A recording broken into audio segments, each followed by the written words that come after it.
Assalaamu calaykum waraxmatullaahi wabarakaatu. Waa in salaamo walaalayaal. Waa walaalkiin Faysal Macallin.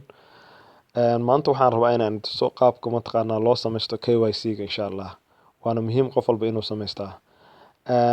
Videogan haddii uu soo gaaro oo aad ka dhammaysato, usii gudbi qof walaalkaayo oo company ku gula jir insha Allah si aan ajarka wada qaybsano. Marka stepka koowaad marka ugu horeysa waxaad sameynaysid intaadan wax kala sameynba sawir ayaad wax ka qaadaysaa baasaboorkaaga iyo mataqaanaa documentiga wixii aad haysatid ama documenti bank statement ahaado ama bill ahaado ama driving license ahaado waxa la wixii documenti haysatid bas sawir fiican oo clear ah ka qaadaysaa insha Allah. Markaad stepka koowaad aad sameysid ama computerkaaga ka sameysan kartaa oo ku save gareyn kartaa ama telefoonkaaga. Markaad sawirkaas aad diyaarsid marka ugu horeysaba baad waxaad galaysaa dashboardka taabanaysaa. Haddana waxaad taabanaysaa my profile. Very good. Marka page-kana kusoo baxay insha Allah. Marka ugu horeysa waxaa laga rabaa addresskaaga inaad galisid. So meeshan edit ku qorantaa taabanaysaa.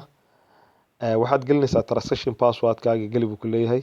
Ka bacdi waxaad taabanaysaa submit meesha green-ka ah. Markaasaad waxaad buuxinaysaa addresskaaga. Markaad buuxisid submit baad leedahay. Haddana kana sidoo kale waad buuxinaysaa transaction password-kaaga gelinaysaa edit baad taabanaysaa.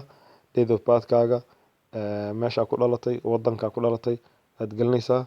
Kana sidoo kale waad buuxinaysaa edit baad taabanaysaa transaction password-ka gelinaysaa. Haddana waxaad gelinaysaa passport number-kaaga iyo mataqaanaa iyo waqtigu ka dhacay expire-ka gelinaysaa insha Allah.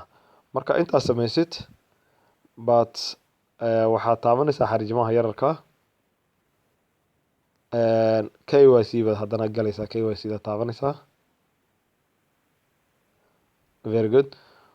Markaas sawirkii remember footadii passportkii sawirkii aad qaaday baa laga rabaa halka inaad soo geliso marka waxaad taabanaysaa meeshaan ku qoran tahay passportka national passport meesha ku qoran taabanaysaa.